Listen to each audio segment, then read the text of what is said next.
Hello friends, welcome to Tamil இன்ஃபோவர்ஸ். இன்றைக்கி நம்ம வீடியோவில் ஒரு 26 அடிக்கு 28 அடி அளவில் ஈஸ்ட் ஃபேஸிங், அதாவது கிழக்கு பார்த்த வீட்டுக்கான பிளான் பற்றி தான் பார்க்க போகிறோங்க. ஸோ வாங்க வீடியோக்குள்ள போகலாம். ஸோ இந்த பிளான் பார்த்திங்கன்னா வந்து ஒரு 1 BHK, அதாவது ஒரு பெட்ரூம் கிச்சன் ஹால் இருக்கக்கூடிய பிளானை வந்து பிளான் பண்ணிக்கிறோம். இந்த பிளானில் நமக்கு வந்து கிழக்கு மேற்கு வந்து ஒரு 26 அடி 7 இன்ச்சுக்கும் தெற்கு வடக்கு வந்து ஒரு 28 அடி 7 இன்ச்சு வர மாதிரி வந்து பிளான் பண்ணிக்கிறோம். ஸோ இந்த பிளானில் மெயின் டோர் பார்த்திங்கன்னா நமக்கு வந்து இந்த இடத்துல வந்து மெயின் டோர் வந்துடும். மெயின் டோருக்கு முன்னாடி நமக்கு வந்து ஒரு போர்ட்டிகோ ஏரியா வர மாதிரி இருக்கும். ஸோ இது பார்த்திங்கன்னா வந்து வீட்டுடைய போர்ட்டிகோ ஏரியா.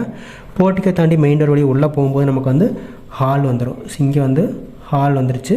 அடுத்து ஹால் இருந்து உள்ளே போகும்போது நமக்கு வந்து லெஃப்ட் சைடில் ஒரு ரூம், ரைட் சைடில் ஒரு ரூம், சென்டரில் ஒரு ரூம் வர மாதிரி இருக்கும்.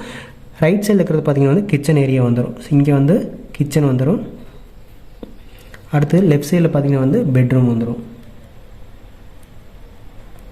அடுத்து சென்டரில் நமக்கு வந்து டாய்லெட். அடுத்து வீட்டுக்கு வெளியில் பார்த்திங்கன்னா வந்து ஸ்டேர் கேஸ் பொறுத்த வரைக்கும் நமக்கு வந்து நார்த் வெஸ்ட் கார்னர் வடமேற்கு மூலையில் வந்து நமக்கு ஸ்டேர் கேஸ் போட்டிருக்கோம். அந்த ஸ்டேர் கேஸு கீழேயே நமக்கு வந்து போயிட்டு நம்ம வந்து ஒரு காமன் டாய்லெட் வந்து இந்த இடத்துல வந்து போட்டிருக்கோம். இங்கே வந்து காமன் டாய்லெட் வந்துடும். ஸோ இது நம்ம வந்து போர்ட்டிகோ வழியே உள்ளே போயிட்டு நம்ம வந்து யூஸ் பண்ணுற மாதிரி இருக்கும். டோர் அண்ட் விண்டோஸ் பொறுத்த வரைக்கும் நமக்கு வந்து மெயின் டோர் பார்த்திங்கன்னா நமக்கு வந்து 5 கல் சைஸில் மெயின் டோர் இந்த இடத்துல வந்து கிழக்கு பகுதியில் வந்து மெயின் டோர் வந்துடும். மெயின் டோர் வழியே உள்ளே போகும்போது ஹால் வரும். ஹால் இருந்து நம்ம கிச்சன் அண்ட் பெட்ரூம் ஆக்சஸ் பண்ணுறதுக்கு ஒரு பெரிய ஓப்பன், அதாவது 5 கல் சைஸில் ஒரு பெரிய ஓப்பன் வர மாதிரி இருக்கும். அடுத்தது இந்த ஓப்பன் வழியே உள்ளே போகும்போது கிச்சன் ஆக்சஸ் பண்ணுறதுக்கு நமக்கு 4 கல் சைஸில் ஒரு ஓப்பன் விடுற மாதிரி இருக்கும். அடுத்து பெட்ரூம் ஆக்சஸ் பண்ணுறதுக்கு நமக்கு இந்த இடத்துல வந்து ஒரு 3 கல் சைஸ் ஒரு மெம்பரேன் டோர் வந்து ப்ரொவைட் பண்ணுற மாதிரி இருக்குது. அடுத்து டாய்லெட் ஆக்சஸ் பண்ணுறதுக்கு நமக்கு வந்து 2.5 கல் சைஸில் ஒரு UPVC டோர் வந்து ப்ரொவைட் பண்ணுற மாதிரி இருக்குது. அடுத்து காமன் டாய்லெட்டுக்குமே வந்து இந்த இடத்துல வந்து 2.5 கல் சைஸில் ஒரு UPVC டோர் வந்து ப்ரொவைட் பண்ணுற மாதிரி இருக்குது. விண்டோஸ் பொறுத்த வரைக்கும் நமக்கு ஹாலில் பார்த்திங்கன்னா டோட்டலாக வந்து 4 விண்டோ வரும். மெயின் டோர் பக்கத்தில் ஒரு விண்டோ, அடுத்து பார்த்திங்கன்னா இந்த சுவத்தில் வந்து இங்கே ஒரு விண்டோ, அடுத்தது இங்கே ஒரு விண்டோ வந்துடும். அடுத்தது இந்த மேற்கு சுவத்தில் பார்த்திங்கன்னா சென்டரில் ஒரு விண்டோ ஹாலில் வந்துடும். அடுத்து கிச்சன் பார்த்திங்கன்னா வந்து நமக்கு வந்து டோட்டலாக 2 விண்டோக்கு வந்து பிளான் பண்ணிக்கிறோம். ஓப்பனுக்கு நேர் ஆப்போசிட்டில் ஒரு விண்டோ, அடுத்து பார்த்திங்கன்னா இந்த சுவத்தில் வந்து மேற்கு பகுதியில் வந்து இந்த இடத்துல ஒரு விண்டோ வந்துடும். அடுத்து டாய்லெட்டுக்கு பார்த்திங்கன்னா வந்து சென்டரில் ஒரு வெண்டிலேட்டர் வந்து ப்ரொவைட் பண்ணிக்கலாம். அடுத்தது பெட்ரூம்க்கு வந்து டோட்டலாக வந்து 2 விண்டோ வரும். ஒன்று பார்த்திங்கன்னா இந்த சுவத்தில் ஒன்று, அடுத்து பார்த்திங்கன்னா இந்த மேற்கு சுவத்தில் வந்து ஒரு விண்டோ வந்து வர மாதிரி இருக்கும். அடுத்து அவுட்டர் டாய்லெட்டுக்கு வந்து காமன் டாய்லெட்டுக்கு வந்து இந்த சுவத்தில் ஒரு வெண்டிலேட்டர் வந்து ப்ரொவைட் பண்ணிக்கலாம். வாஸ்துப்படி பார்க்கும்போது போர்ட்டிகோ பார்த்திங்கன்னா நமக்கு வந்து நார்த் ஈஸ்ட் வடகிழக்கு பகுதி ஈசானி மூலையில் வந்துருச்சு.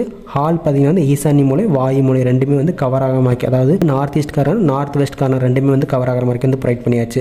அடுத்தது கிச்சனை பொறுத்த வரைக்கும் நமக்கு வந்து அக்னி மூலையில் வந்து ப்ரொவைட் பண்ணியாச்சு. அடுத்தது பெட்ரூம் பொறுத்த வரைக்கும் குபேர மூலை, அதாவது சவுத் வெஸ்ட் கார்னரில் வந்து ப்ரொவைட் பண்ணியாச்சு. டாய்லெட்டுமே வந்து வாஸ்துப்படி அமைச்சாச்சு. அடுத்து வெளியில் இருக்கக்கூடிய காமன் டாய்லெட்டை பொறுத்த வரைக்கும் நமக்கு வந்து வாயு மூலை, அதாவது வடமேற்கு மூலையான நார்த் வெஸ்ட் கார்னரில் வாஸ்துப்படி வந்து ப்ரொவைட் பண்ணியாச்சு. ஸோ அதே மாதிரி ஸ்டேர் கேஸுமே வந்து இது கிழக்க பார்த்து வீடுங்க அப்படிங்கிறப்ப வாயு மூலையில் வந்து வாஸ்துப்படி ப்ரொவைட் பண்ணிச்சு. ஸோ இது எல்லாமே பார்த்திங்கன்னா வந்து வாஸ்துப்படி அமைஞ்சிச்சு. நெக்ஸ்ட் நம்ம இந்த பிளான் கூடிய ஒவ்வொரு ரூம் சைஸ் எவ்வளோன்னு பார்த்தரலாம். போர்ட்டிகோ பொறுத்த வரைக்கும் நமக்கு வந்து 8 அடிக்கு 18 அடி வர மாதிரி இருக்கும். ஸோ 8 அடிக்கு 18 அடி வர மாதிரி இருக்கும். ஸோ இது பார்த்திங்கன்னா 8, இது பார்த்திங்கன்னா வந்து 18 அடி வர மாதிரி இருக்கும். அடுத்து கிச்சன் பார்த்திங்கன்னா வந்து 8க்கு 10 வர மாதிரி இருக்கும். அடுத்து பார்த்திங்கன்னா வந்து ஹால் வந்து 16.25க்கு 10 அடி வர மாதிரி இருக்குது. அடுத்தது வந்து பெட்ரூம் வந்து 10 அடிக்கு 10 அடி வந்து ஒரு காம்பேக்டான பெட்ரூம் வர மாதிரி இருக்குது. அடுத்து உள்ளே இருக்கக்கூடிய காமன் டாய்லெட் வந்து 6க்கு 5 சைஸில் வந்து வர மாதிரி இருக்குது. அடுத்து வெளியில் இருக்கக்கூடிய காமன் டாய்லெட் வந்து 6க்கு 4.5 ஒரு லேண்டிங் போட்டு நம்ம வந்து அது கீழே வந்து ஒரு டாய்லெட் வந்து ப்ரொவைட் பண்ணுற மாதிரி இருக்கும். ஸோ டோட்டலாக பில்டிங்கோட ஏரியா பார்த்திங்கன்னா 26 7 இன்ச்சுக்கு 28 7 இன்ச்சு போடுறப்போ ஏரியா ஈக்குவல் டு ஒரு 760 ஸ்கொயர் ஃபீட் வர மாதிரி இருக்குது. அதாவது நியர்லி பார்த்திங்கன்னா வந்து 1.25 சென்ட்டுக்கு வந்து பில்டிங்கோட பில்டப் ஏரியா வர மாதிரி இருக்கும். இந்த பிளானுக்கு ஒரு ஸ்கொயர் ஃபீட்டுக்கு நம்ம 2000 வச்சு கட்டுறப்போ 15 லட்ச ரூபா வந்து பில்டிங் மட்டும் செலவாகிற மாதிரி இருக்கும். இந்த பிளான் உங்களுக்கு பிடிச்சிருக்குன்னு நினைக்கிறேன். பிடிச்சிருந்து நம்ம சேனல் சப்ஸ்கிரைப் பண்ணிக்கோங்க. நெக்ஸ்ட் ஒரு பிளானில் பார்க்கலாம். தேங்க்யூ.